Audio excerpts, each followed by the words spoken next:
नमस्कार मंडळी, home food Marathi या चॅनलवरती आपले स्वागत आहे. हिवाळा स्पेशल आज आपण बघा मखाण्याची चिक्की बनवणार आहोत. लहानांपासून मोठे सुद्धा आवडीने खातील एवढी ही छान चिक्की तयार होते. चला तर रेसिपीला आपण सुरुवात करूया. बघा 3 वाटी मी मखाने घेतले, 2 चम्मच तूप घेतलेले आहे, 1 वाटी बारीक किसलेला गूळ घेतलेला, ड्रायफ्रूट घेतलेले आहे आणि तीळ घेतलेलं आहे. यामध्ये ड्रायफ्रूट ऑप्शनल आहे, तुम्हाला आवडत असेल तर तुम्ही घालू शकता. त्यानंतर बघा पॅन घेतलेला आहे, पॅनमध्ये 1 चम्मच मी तूप घालून घेतलेलं आहे. त्यानंतर मखाने घातलेले आहेत.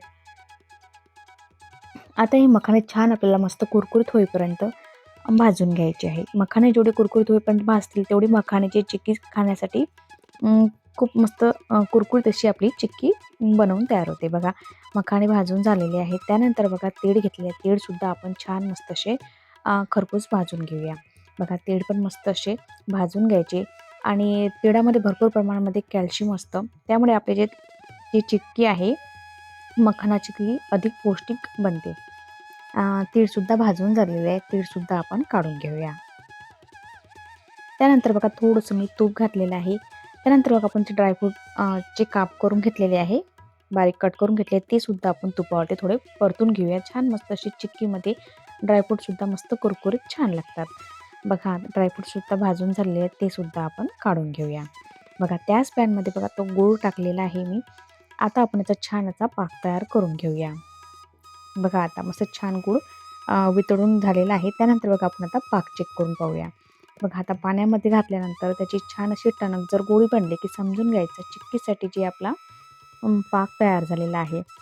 बघा पाक थोडा सेट झालेला की आपण यामध्ये चेक करून पाहूया. बघा पाकाचे तार तुटत आहे तर हा पाक अजून आपल्याला बनवायचा आहे. बघा थोडंसं अर्धा चम्मच तूपसुद्धा घालून घ्यायचं पाकामध्ये. त्यामुळे जो आपला पाक आहे तो नरम बनतो.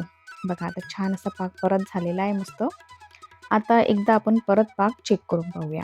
बघा पाण्यामध्ये असं 1-2 पाकाचे असे ड्रॉप टाकायचे. बघा आणि थोडा एवढे सेट झाल्यानंतर बघा अशी छान जर टणक गोडी जर झाली की समजून घ्यायचा जो आपला पाक आहे तो चिक्कीसाठी तयार झालेला आहे. बघा अशा पद्धतीने बघा त्या टणक याची छान अशी गोडी झालेली आहे. आता जो आपला पाक आहे तो बनवून तयार झालेला आहे. आता आपण याची झटपट अशी आपण चिक्की बनवून घेऊया. बघा आता पाकामध्ये आपण जे मखाने भाजून घेतलेले आहे ते आपण आता घालून घेऊया. बघा जे सर्व मखाने आहेत ते आपण आता घालून घेऊया.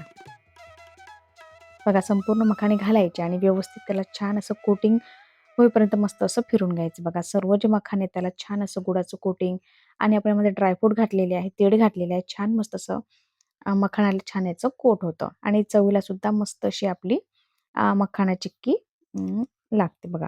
आणि लहान मुलांना सकाळी दुधाबरोबर तुम्ही पास्ता याच्यातले मखाने देऊ शकतात किंवा तुम्हाला जॉइंट पेनचा त्रास असेल तर अशा पद्धतीची मखाना चिक्की तुम्ही बनवून ठेवू शकता आणि रोज दुधाबरोबर खाऊ शकता. त्यानंतर बघा आता आपल्याला एका ताट घ्यायचं आहे, त्याला असं तूप लावून घ्यायचं आहे आणि आपण जे मखानाची चिक्की बनवलेली आहे ती यावरती घालून घ्यायची आहे. बघा अशा पद्धतीने सुद्धा तुम्ही सेट करू शकता किंवा एक-एक मखाना सुद्धा असा मोकळा करू शकता. बघा थोड्या वेळ ते असं पसरवून द्यायचं आहे आणि थोडं थंड झालं की चम्मचच्या साहाय्याने एक-एक जो मखाना आहे तो वेगळा करून घ्यायचा आहे. बघा अशा पद्धतीने एक-एक मखाना असा वेगळा करून घ्यायचा आहे. हाताला सोसवेल असं थंड झालं की हाताने सुद्धा तुम्ही पटापट असे मखाने वेगळे करून घेऊ शकता. तुम्हाला ही मखाना चिक्कीची रेसिपी कशी वाटली आहे? तुम्हाला जर रेसिपी आवडली असेल तर लाईक, शेअर आणि सबस्क्राईब करायला विसरू नका आणि कमेंटद्वारे नक्की कळवा की रेसिपी तुम्हाला कशी वाटलेली आहे. बघा अशा पद्धतीने मी संपूर्ण जे मखाने आहेत ते वेगळे करून घेतलेले आहेत. बघा पाहू शकता आपली मखाना चिक्की बनवून तयार झाली बघा. एक-एक मखाना पूर्णपणे मस्त मी असा मोकळा करून घेतलेला आहे. आता एका काचेच्या बरणीमध्ये स्टोअर करून तुम्ही 1 ते 2 महिने आरामशीर खाऊ शकता. बघा आपली मखाना चिक्की तयार झालेली आहे. संपूर्ण व्हिडिओ बघितल्याबद्दल धन्यवाद. लगेच भेटूया नवीन रेसिपीसोबत. तोपर्यंत बाय.